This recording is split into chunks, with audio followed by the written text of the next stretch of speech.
అందరికీ నమస్కారం అండి. మనకి గోదావరి నదిలో వచ్చినటువంటి వరద కారణంగా చింతూరు డివిజన్లో ఉన్నటువంటి సుమారుగా 4 మండల్స్ కూడా చింతూరు కానీ ఎటపాక కానీ and primarily VR Puram and కూనవరంలో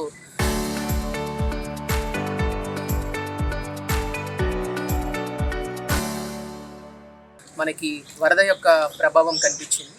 so ఇక్కడ ఉన్నటువంటి ప్రజలందరినీ కూడా అప్రమత్తం చేయడంతో పాటుగా జిల్లా యంత్రాంగం వీళ్ళందరికీ కూడా రీహాబిలిటేషన్ సెంటర్స్ కూడా మనం ఏర్పాటు చేస్తాం. సుమారుగా ఒక 118 రీహాబిలిటేషన్ సెంటర్స్ ఐడెంటిఫై చేసి మనము ఈ రీహాబిలిటేషన్ సెంటర్లో ఒక 2200 మందిని ప్రజలను కూడా మనం తరలించడం జరిగింది. వాళ్ళకి అక్కడ కావాల్సినటువంటి ఏర్పాట్లంతా కూడా ఫుడ్ కానీ లేకపోతే వాళ్ళకి కావాల్సిన వసతులన్నీ కూడా మనం ఏర్పాటు చేసాం. బట్ దెన్ ఈవెన్ అదర్వైజ్ ఇప్పటి వరకు మనం చూసినట్లయితే ద హైయెస్ట్ ఆల్మోస్ట్ మనకి 57 అడుగుల వరకు భద్రాచలంలో గోదావరి ఫ్లడ్ వరకు వెళ్ళి అండ్ నిన్న నైట్ నుంచి కూడా రిసీడ్ అవుతూ వస్తుంది. ప్రజెంట్ ఇప్పుడు మధ్యాహ్నం 12ంటికి భద్రాచలంలో 7,09,000 క్యూసెక్ల నీరు ప్రవహిస్తూ ఉంది. సో ఇది వెల్ బిలో మనకి ఫస్ట్ వార్నింగ్ కింద మనం కన్సిడర్ చేయొచ్చు. సో ఉన్న వార్నింగ్స్ అన్నీ పోయి ఇప్పుడు వాటర్ కూడా రిసీడ్ అవుతూ ఉంది. కాబట్టి ఈ పునరావాస కేంద్రాల్లో ఏర్పాటు చేసినటువంటి ప్రజలందరినీ కూడా ఒకవేళ వాళ్ళ ఇల్లు క్లియర్ అయితే వాళ్ళని మనం వెనక్కి పంపించడం జరుగుతుంది. అండ్ టోటల్గా మన ఫ్లడ్ ఎఫెక్టెడ్ ద్వారా మెరూన్డ్ విలేజెస్ అన్నీ కూడా అంటే కొన్ని పర్సనల్గా జిల్లాలో ఉన్నటువంటి అధికారులందరూ కూడా పర్సనల్గా వెళ్ళి ఫీల్డ్ విజిట్ కూడా చేయడం జరిగింది. అలాగే ప్రతి విలేజ్లో కూడా ఒక టీమ్ని కాన్స్టిట్యూట్ చేశాం సార్.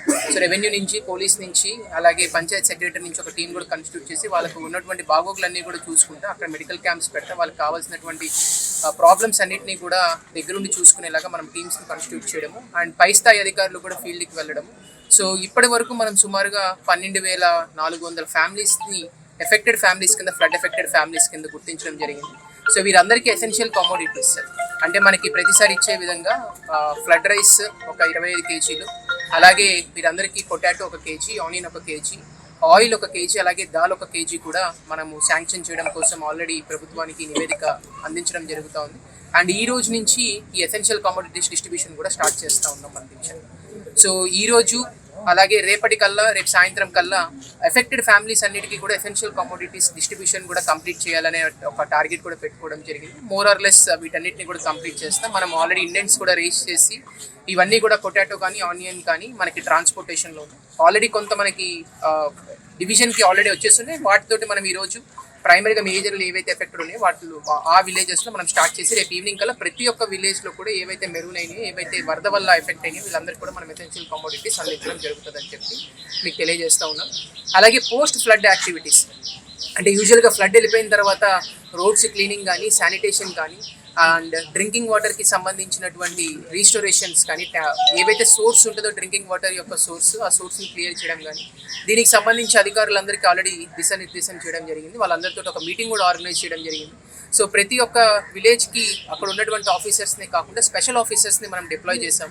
ఈ స్పెషల్ ఆఫీసర్స్ అందరూ కూడా ఈరోజు ఫీల్డ్కి వెళ్ళి పోస్ట్ ఫ్లడ్ యాక్టివిటీస్ అంటే అక్కడ పవర్ రీస్టోరేషన్ మనకి సుమారుగా ఒక 9,000 కనెక్షన్స్కి మనం పవర్ ఆపడం జరిగింది చింతూరు డివిజన్లో. దీంట్లో 60% పవర్ కనెక్షన్స్ ఆల్రెడీ రీస్టోర్ చేసాం ఇప్పటిదాకా. ఈరోజు సాయంత్రం కల్లా మోర్ ఆర్ లెస్ ప్రతి ఒక్క విలేజ్లో కూడా మనము పవర్ని రీస్టోర్ చేయడం జరుగుతుంది. అంటిల్ అండ్ అన్లెస్ ఎక్కడో బాగా ఇబ్బంది అయితే తప్ప మ్యాక్సిమం 99% ఆఫ్ ద సర్వీస్ కనెక్షన్స్ని, పవర్ కనెక్షన్స్ని ఈరోజు సాయంత్రం కల్లా మనం రీస్టోర్ చేస్తాం. అలాగే మనకి రోడ్ కట్ ఆఫ్ పాయింట్స్ మీరు చూసినట్లయితే నిన్న మనకి almost 47 road cut off points ఉన్నాయి. ఈరోజు వాటర్ రిసీడ్ అయింది. వాటర్ రిసీడ్ అయిపోయిన తర్వాత వాటన్నిటిని మనం క్లియర్ చేసుకుని ఒక 14 రోడ్ కట్ ఆఫ్ పాయింట్స్ మాత్రమే ప్రజెంట్ ఇప్పటికీ మధ్యాహ్నం 12ంటికి ఉన్నాయి. ఇవి కూడా సాయంత్రం కల్లా క్లియర్ అవుతాయి. సో ఏమేమైతే మనకి road cut off points clear అవుతున్నాయో అక్కడ మనము స్పెషల్గా ఫైర్ ఇంజన్ టీమ్స్ పెట్టాము, బ్లేడ్ ట్రాక్టర్స్ పెట్టాము. దీని ద్వారా అక్కడ పేర్కొన్నటువంటి మట్టి మొత్తాన్ని మనం క్లియర్ చేస్తాం. సో రంపచోడవరం డివిజన్ నుంచి కూడా ఒక స్పెషల్గా ఒక 5 టీమ్ తీసుకొని వచ్చాం. సో ఈ 2 టీమ్స్ ఒక టీం వచ్చేసి విఆర్పురం మండలం, అలాగే ఇంకొకటి కూనవరం మండలికి మనం అలొకేట్ చేయడం జరిగింది. సో ఎక్కడైతే రోడ్ బ్లాక్స్ ఉన్నాయో ఈ ఫైర్ ఇంజన్ ద్వారా జెట్ ప్రెషర్డ్ వాటర్ తోటి రోడ్స్ అన్నింటిని కూడా క్లియర్ చేస్తాను. బ్లేడ్ ట్రాక్టర్స్ని కూడా ఎంగేజ్ చేసుకుని ఎక్కడెక్కడైతే మనకి బాగా మట్టి పెరిగిపోయిందో వాటన్నింటిని కూడా క్లియర్ చేసి ప్రతి ఒక్క రోడ్ని కూడా మనం రీస్టోర్ చేయడం జరుగుతుంది. సో ఈ విధంగా ప్రతి ఒక్క యాక్టివిటీ, అలాగే శానిటేషన్ కూడా పెద్ద ఎత్తున మనం టేకప్ చేయడం కోసం క్లియర్గా పంచాయతీరాజ్ డిపార్ట్మెంట్ వాళ్ళకి శానిటేషన్ యాక్టివిటీస్ లైన్ కానీ, బ్లీచింగ్ కానీ, సో దట్ ఈ విష జ్వరాలు అవి ప్రబలకుండా అండ్ మనకి ప్రాబ్లం ఏం రాకుండా హైజీన్ కండిషన్స్ ఉండేలాగా. బికాస్ ఫ్లడ్ అయిపోయిన తర్వాత మనం ప్రతిసారి ఒకవేళ ఈ చర్యలు తీసుకోకపోతే చాలా ఇబ్బందికరంగా మారుతుంది. సో వీటి మీద కూడా ప్రత్యేక శ్రద్ధ పెట్టి అండ్ ఫ్లడ్ ఎఫెక్ట్ అయినటువంటి ప్రతి విలేజ్లో కూడా మెడికల్ క్యాంప్స్ ఆర్గనైజ్ చేస్తున్నాం. సో రేపటి వరకు అలాగే నెక్స్ట్ 3 days 4 days వరకు కూడా మనము ఈ మెడికల్ క్యాంప్స్ అనేవి కంటిన్యూ అవుతాయి. సో ప్రజలు దీన్ని ఉపయోగించుకోవాల్సిందిగా కోరుతా ఉన్నాం. సో ఎక్కడైతే ఒకవేళ ఏదైనా ఒక జ్వరం వచ్చినా కూడా లేకపోతే ఇంకేదైనా మెడికల్లీ ఏదైనా ఇన్సిడెంట్ రిపోర్ట్ అయినా కూడా అక్కడ ఉన్నటువంటి ప్రజలందరికీ కూడా 100% సాచురేషన్ బేసిస్లో వాళ్ళకి టెస్టులు కూడా చేయమని చెప్పడం హెల్త్ డిపార్ట్మెంట్కి జరిగింది. సో ఈ విధంగా ప్రతి డిపార్ట్మెంట్కి ఓన్లీ వరద టైంలోనే కాకుండా రీహాబిలిటేషన్ పాయింట్ ఆఫ్ వ్యూలోనే కాకుండా ఇలా పోస్ట్ ఫ్లడ్ యాక్టివిటీస్ మీద కూడా చాలా క్షుణ్ణంగా ప్రతి ఒక్కరికి కూడా ఇన్స్ట్రక్షన్స్ ఇవ్వడం జరిగింది. సో ఎసెన్షియల్ కమోడిటీస్ డిస్ట్రిబ్యూషన్ మేజర్గా అండ్ అలాగే ఈ road restoration, power restoration and then health point of వ్యూలో నుంచి safety measures, precautionary measures and then sanitation యాక్టివిటీస్ని కూడా రేపు సాయంత్రం కల్లా జిల్లా అధికారులందరూ కూడా ప్రతి ఒక్కరు కూడా జిల్లాలో ఉన్న పనిచేస్తున్న ప్రతి ఒక్క హెచ్ఓడిని కూడా మనం చింతూరు డివిజన్లోనే డిప్లాయ్ చేయడం జరిగింది. సో ఎంటైర్ జిల్లా యంత్రాంగం ఇక్కడే చింతూరు డివిజన్లోనే అవైలబుల్గా ఉందని చెప్పి నేను ప్రజలందరికీ కూడా తెలియజేస్తున్నాను మీ ద్వారా. అండ్ ఈ కంప్లీట్గా నార్మలెన్సీ రీస్టోర్ అయిన తర్వాత మాత్రమే జిల్లా అధికారులు ఇక్కడి నుంచి కూడా వెళ్తారని కూడా నేను తెలియజేస్తాను. ప్రజలకు ఎటువంటి ఇబ్బంది లేకుండా వారికి కావాల్సినటువంటి ఏవైతే రిక్వైర్మెంట్స్ ఉన్నాయో ఆర్ లేకపోతే నార్మలెన్సీని రీస్టోర్ చేయడానికి ఎటువంటి చర్యలు చేపట్టాలో అవన్నీ కూడా జిల్లా యంత్రాంగం చేపడుతుందని చెప్పి అందరికీ కూడా తెలియజేస్తాను. Thank you sir.